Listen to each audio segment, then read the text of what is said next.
I couldn't abandon my mother. I was consumed by worry for my father. Please, can you drive? Take us to the hospital, I implored Bob, desperation lacing my voice. For a moment, Bob just stared at me, but then he nodded. All right, he said, and immediately began preparing himself. Thank you, I murmured, my relief palpable. Swiftly, I readied myself, and together, we set out towards the hospital in Bob's car. As we ventured deeper into the woods, something seemed awry with the car. I'm sorry, but can you get out and check the front tire?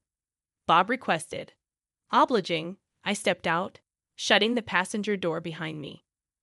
But to my bewilderment, as I inspected the tire, Bob started the car without letting me back in. He pulled the vehicle over to the opposite lane, hurriedly approached me, and tossed my bag at me through the open window. That's for waking me up in the middle of the night, he sneered before speeding away, disappearing from sight in no time. 2 hours later, I arrived at the hospital, my heart pounding with fear. There, I found Bob critically injured. My name is Catherine Thompson, 24 years old, a housewife. After college, I had joined a major corporation, but I resigned after marrying a senior colleague, Bob. Bob was not only handsome and intelligent, but also an all-around athlete, every girl's dream man. My initial feelings for him were akin to a fan's adoration for a celebrity, thrilled by his presence in the office and any interaction with him. Unexpectedly, Bob approached me one day after I was assigned to the administrative department. Our relationship escalated from work-related conversations to dating, and soon after, we were married. I had always wondered why he had chosen me. When I asked him, he simply said, "Because you loved me the most," making my heart swell with joy. However, after our marriage, a discomfort settled in. Bob became increasingly critical, chastising me for trivial matters like overcooking eggs or not responding to messages promptly. He'd quiz me on complex subjects, always pointing out my flaws with a calm yet condescending demeanor. I found myself walking on eggshells, trying desperately to meet his ever-changing standards, hoping to avoid his disapproval. Little did I know, this was just the beginning of my ordeal. All I could think about was avoiding Bob's scolding. It had become my sole preoccupation. However, as exhaustion wore me down, Bob would interject, his tone laced with dissatisfaction. You know, Catherine, appearances do matter. Lately, you look perpetually tired. What would people think?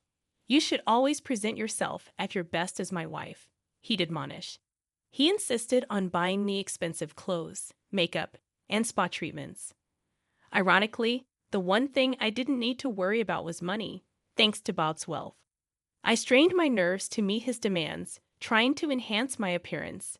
Consequently, people around me would shower me with compliments like, "Catherine, you have such a wonderful husband. I'm so envious. I wish I could have married someone like Bob. How I wish I could trade places with you." From their perspective, I understood their envy, but the reality was a living nightmare. Desperately following Bob's orders, 2 years passed. Underneath my smiling facade, I was slowly losing myself. Then, one late night, my smartphone rang, snapping me from my momentary escape into a dream world back to harsh reality. Glancing at Bob, who was sleeping next to me, I answered the call. It was my mom, her voice filled with distress. "Catherine, your father." She choked out between sobs. "Dad had had a heart attack and was undergoing surgery." "What? Dad?" I exclaimed, my heart racing. "Okay, I got it. I'm on my way." I hung up and turned to Bob, trying to keep my voice steady. "What's going on at this hour?" I asked. The clock showed it was well past 1 a.m. "Sorry, but—" I explained the situation, desperation coloring my words. "I need to go to the hospital. Can you drive me there?" Bob stared at me in silence for what felt like an eternity. It was a critical moment for my father. Surely, even Bob would agree to drive. Although I had a driver's license, I wasn't allowed to drive Bob's car. I can't leave my mom alone. I'm worried about Dad. Can you please drive? Take me to the hospital. After what seemed like an endless pause, Bob finally relented. All right, he muttered and began to get dressed.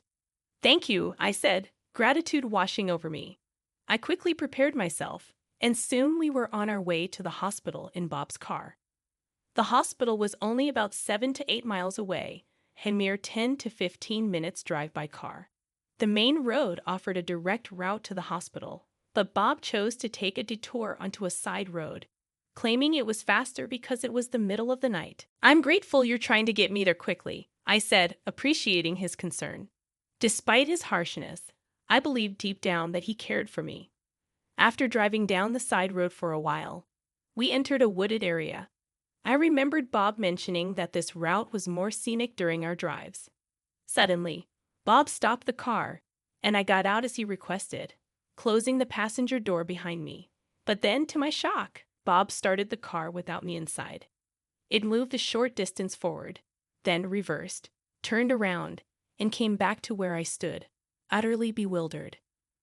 I had a crucial presentation scheduled for the next day, and here I was, abruptly awakened at this ungodly hour. Bob had parked on the opposite lane, and he hurried toward me, hurling my bag through the open window. This is your punishment for waking me up in the middle of the night, he sneered in a chilling tone before driving off in the same direction. In the dim light of the forest, it was almost surreal how swiftly he vanished from sight.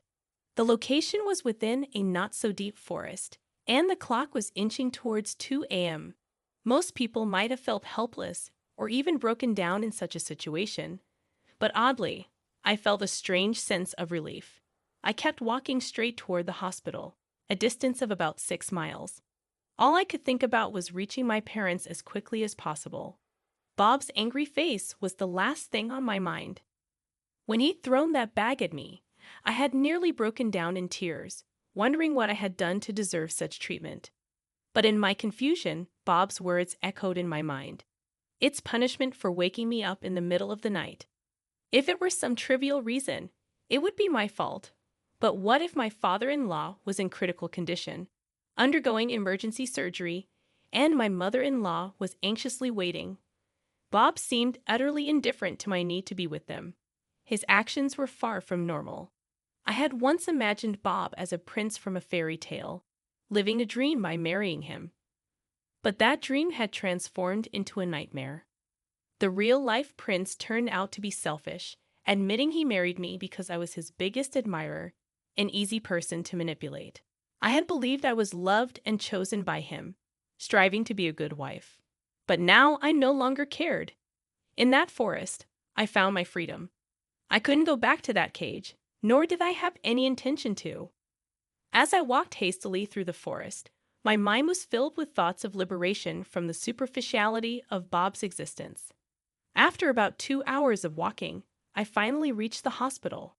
I informed the staff at the emergency entrance about my father, who had been brought in by an ambulance and was undergoing surgery. After verifying my details, they handed me a visitor's badge, which I wore around my neck. In the dimly lit corridor, the sound of my heels clicking on the floor was the only noise. 2 hours had passed since my arrival, and my anxiety grew. I wondered how my dad was faring and how my mom was holding up. My pace quickened naturally. After turning a few corners, I saw my mom sitting under a dim light on the sofa.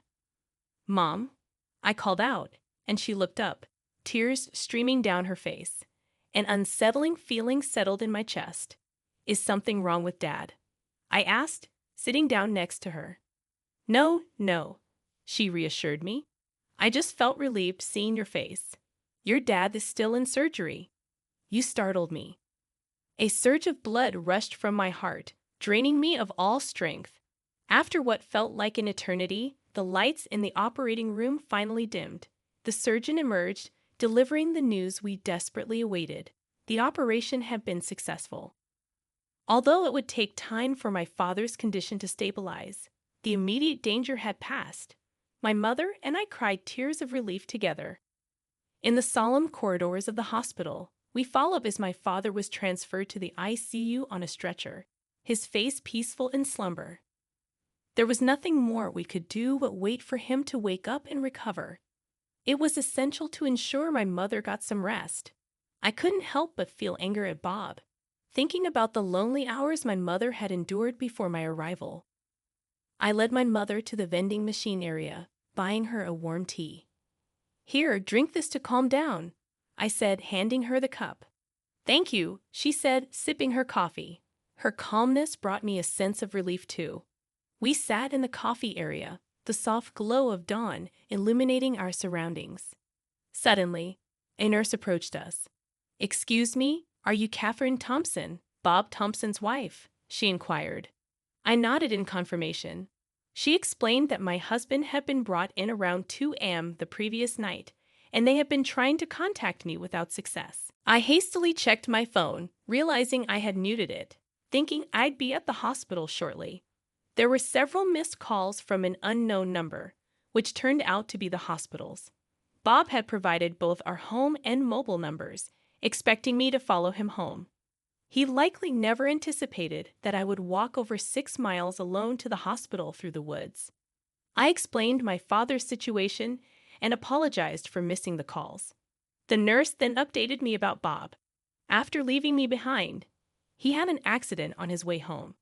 Both his legs were broken, and he needed surgery. I asked my mother to wait and went to see him. The nurse led me to the room where Bob lay, his legs immobilized, looking pitiful. He tried to speak, realizing I wasn't alone. "I'm sorry for putting you through this, especially with your father in such a state.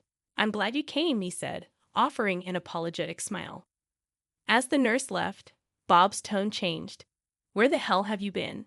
Why didn't you answer the phone right away?" he demanded, accusatory. "Where you think? You told me my father had surgery." "Obviously, I was at the hospital," I replied, my voice laced with defiance. Bob seemed genuinely shocked by my response. "What's with that tone? Haven't I always told you to speak politely and gracefully? I won't tolerate such language," he chastised, attempting to regain control. "Why should I be polite to someone who deceived me and left me in a forest in the middle of the night? I don't feel the need to show such consideration," I said, my voice firm. "I don't have a master anymore. I reclaimed myself in that forest," I declared confidently, asserting my newfound freedom. I stood my ground, proclaiming my freedom, and Bob's face twisted with invisible anger. "Is that what someone who's been taken care of should say?" he retorted defiantly. "Well, is that what someone who's been cared for should say?" I shot back, my words laced with a newfound confidence. Bob jerked in shock, causing pain in his immobilized legs, and he let out a cry of pain. I looked down at him coldly, his face contorted in agony and drenched in sweat. "Guess you got what was coming to you," I said, a chuckle escaping me naturally after my words. I laughed, and Bob cried, roles reversed. "What's so funny? It's all your fault I'm in this mess. Don't you feel guilty?" Bob's voice was tearful yet defiant. "My fault? No, I think it's someone who left his wife in a forest and hurried home." "Serves you right," I countered, my tone unyielding. Bob looked at me in disbelief, shock and fear reflecting in his eyes. His once obedient wife, who had admired him, was now confronting him with icy words and glances, as if he were a stranger. He seemed disturbed, his eyes darting around the room. I realized he was just a small, insignificant man. I felt a sense of shame for having feared and submitted to him for so long. "We should break up," I spoke firmly. "I don't see any point in being married to you anymore. I'll wait until you're discharged from the hospital, so please prepare yourself. In the meantime, I'll pack up our stuff at home. Don't be ridiculous. I'm never going to leave you. Do you realize how much time and effort I've put into this relationship?" Bob protested, his voice breaking as he moved. "Do you have anything else to say? If you do, now's the time. What will it be?" I challenged him, but Bob continued to cry, unable to respond. "Nothing then? All right, I have to go care for my father. Take care and goodbye," I said, leaving the room, Bob groaning in pain. Later that day, my father woke up, and we held hands, tears of joy streaming down our faces. Although he still had a way to go in his recovery, it was a relief to know he was stable. I returned to my family home with my mom and shared my decision to divorce Bob. Initially shocked, my mother nodded in silence after hearing my side of the story and welcomed me back home. She had never imagined her daughter, whom she believed was living happily, was being treated so poorly.